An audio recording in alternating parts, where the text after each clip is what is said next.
Os outros descendentes de Abraão. Abraão casou com outra mulher que se chamava Quetura. Ela lhe deu os seguintes filhos: Zinra, Joquizã, Medã, Midian, Isbaque e Sua. Joquizã foi pai de Seba e de Dedã. Os descendentes de Dedã foram os Assureus, os Letuseus e os Leumeus. Os filhos de Midian foram Efa, Éfer, Enoque, Abida e Elda. Todos esses foram descendentes de Quetura. Abraão deixou tudo o que tinha para Isaque, mas deu presentes para os filhos das suas concubinas. E antes de morrer, separou-os de Isaque e mandou que fossem morar na terra do Oriente. A morte de Abraão. Abraão viveu 175 anos. Ele morreu bem velho e foi reunir-se com os seus antepassados no mundo dos mortos. Os filhos Isaque e Ismael sepultaram na caverna de Maquipela, que fica a leste de Manre, no campo de Efron, que era filho de Zoar, o Eteu. Esse era o campo que Abraão havia comprado dos heteus. Abraão e Sara foram sepultados ali. Depois da morte de Abraão, Deus abençoou Isaque, o filho dele, que morava perto do poço daquele que vive e me vê. Os descendentes de Ismael. Ismael, filho de Abraão e de Agar, a escrava egípcia de Sara, foi pai dos seguintes filhos por ordem de nascimento: Nebaiote, o filho mais velho, e em seguida Quedar, Abidel, Mibizão, Misma, Dumá, Massá, Haddad, Tema, Getur, Nafis e Quedemá.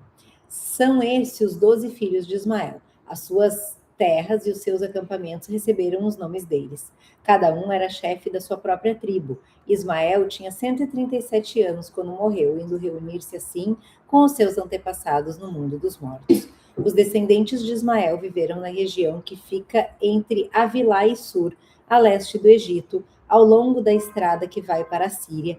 Eles viviam separados dos outros descendentes de Abraão. O nascimento de Esaú e de Jacó. Essa é a história de Isaac, filho de Abraão.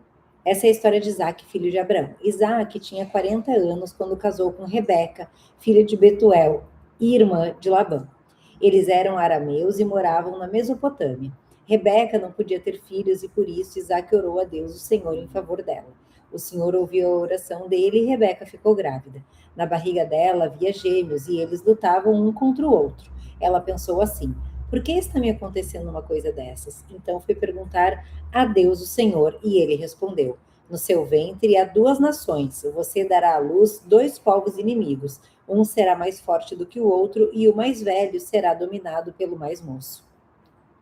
Chegou o tempo de Rebeca dar à luz, e ela teve 2 meninos. O que nasceu primeiro era vermelho e peludo como um casaco de pele, por isso lhe deram o nome de Esaú. O segundo nasceu agarrando o calcanhar de Esaú com uma das mãos e por isso lhe deram o nome de Jacó. Isaque tinha 60 anos quando Rebeca teve os gêmeos. Esaú vende os seus direitos de filho mais velho. Os meninos cresceram. Esaú gostava de viver no campo e se tornou um bom caçador. Jacó, pelo contrário, era um homem sossegado que gostava de ficar em casa. Isaque amava mais Esaú porque gostava de comer da carne dos animais que ele caçava. Rebeca, por sua vez, preferia Jacó. Um dia, quando Jacó estava cozinhando um ensopado, Esaú chegou do campo muito cansado e foi dizendo: estou morrendo de fome, por favor, me deixe comer dessa coisa vermelha aí. Por isso puseram em Esaú o nome de Edom. Jacó respondeu: sim, eu deixo, mas só se você passar para mim os seus direitos de filho mais velho. Esaú disse: está bem, eu estou quase morrendo. Que valor tem para mim esses direitos de filho mais velho? Então jure primeiro, disse Jacó. Esaú fez um juramento e assim passou a Jacó os seus direitos de filho mais velho. Aí Jacó lhe deu pão e ensopado. Quando Esaú acabou de comer e de beber, levantou-se e foi embora. Foi assim que ele desprezou os seus direitos de filho mais velho. Primeiro a gente percebe que a descendência era algo muito importante. Qual é o valor que a gente dá para alguma coisa hoje? Hoje nós damos pouco valor para nossa descendência. Eu só lembro o nome até do meu tetravô. Nossa, eu nem sei do meu. Eu tinha que saber por causa da cidadania. Né? Ah, tá. Se não fosse isso, eu só saberia do meu bisavô. Mas, enfim. Então, eles dão muita importância para isso. E a Bíblia, ela é tão autêntica. Ela é tão autêntica. Porque se você for pegar... Primeiro, a Bíblia ela é um livro que fala de um Deus único. É o único livro que fala de um Deus único, que é histórico. A Bíblia, ela é histórica. Ela fala de regiões verdadeiras, lugares que existem. Então, e cada vez mais, tudo aquilo que alguns tentam colocar contra a Bíblia, tipo assim, esse lugar que não existe, aí desenterra o lugar. O Pilatos, que condenou Cristo, não existe. Acham o anel de Pilatos. Então, tudo que eles tentam condenar, acabam encontrando do ponto de vista histórico. Então, a Bíblia é o único livro que fala de um Deus único. Então, se você acredita em um Deus, é por causa da Bíblia. Não tem de onde tirar isso. Então, a Bíblia, ela é isso, ponto final. Segundo, já como os heróis da Bíblia, os heróis, aqueles caras, Davi, Salomão, Jacó, esses caras eram tudo zoado. Olha que legal. Os heróis da Bíblia, eles... Cara, Davi, eu acho que não conheço uma pessoa que teve tanto problema familiar como Davi. E mesmo assim, ele era considerado o homem segundo o coração de Deus. Então, o que isso está querendo dizer para a gente? Qual é a mensagem disso para a gente? Jacó traiu o irmão. Traiu é uma palavra muito forte, mas, pô, o irmão estava com fome. Jacó, ele só deu comida para o irmão que estava quase morrendo, se ele desse o direito da primogenitude. Que irmão que é esse? Na hora que o outro está passando fome, vai, beleza, eu te dou comida, mas você me dá tudo que é seu. Porque é isso que simboliza a primogenitude nessa época. Então, e Jacó desprezou, cara. Jacó também, assim, não tô nem aí, isso não vale nada para mim. Esaú desprezou. Então, Esaú, isso não vale nada para mim, deixa para lá, eu te dou mesmo, não tem problema não. Então, o que a Bíblia mostra pra gente?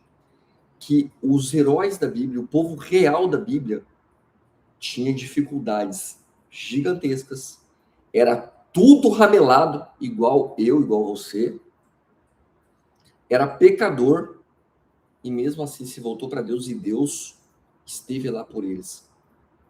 Deus está aí por você também. Então, o que você fez, o que você não fez, depende do que você vai fazer daqui para frente. A gente vai ver mais para frente na história de Jacó, a gente está lendo na sequência, que Jacó, ele se arrepende, ele se volta para Deus. Então, e Deus sabia dessas coisas, sabia que Jacó ia fazer isso. Então, assim, não importa o que você fez, não importa onde você teve, se Deus perdoou Davi, Jacó, se é que ele perdoou Salomão, quanto mais a gente. Perdoou o ladrão que estava na cruz do lado dele. Na cruz, do lado dele, os minutinhos finais, o ladrão, o assassino fez tudo de errado na vida inteira. O cara do lado da cruz falou: Senhor, eu acredito em ti. Eu acredito em ti, Senhor. Me permita ficar do seu lado. E Jesus permitiu. Então, assim, nada é impossível para Deus. Não sei onde você está, mas Deus te ama. Deus, ele te ama. Ele te quer.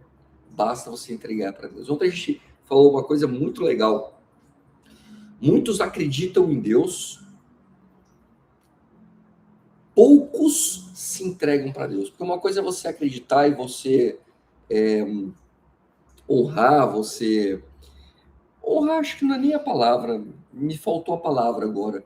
Muitos acreditam em Deus e tem Deus como uma segurança, tem Deus como uma... Mas não se entrega para Deus. Então, é possível você honrar a Deus, você ter a visão de Deus e você não se entregar para Deus? É possível. Como? Muita gente. Muita gente fala: não, Deus é meu chapa, ele está aqui, eu nunca li a Bíblia, mas eu estou sempre falando com Deus, estou sempre, mas qual é o Deus que você acredita? Qual é o Deus que você acredita? Porque essa é a palavra de Deus. Deus, ele se faz presente na palavra dele.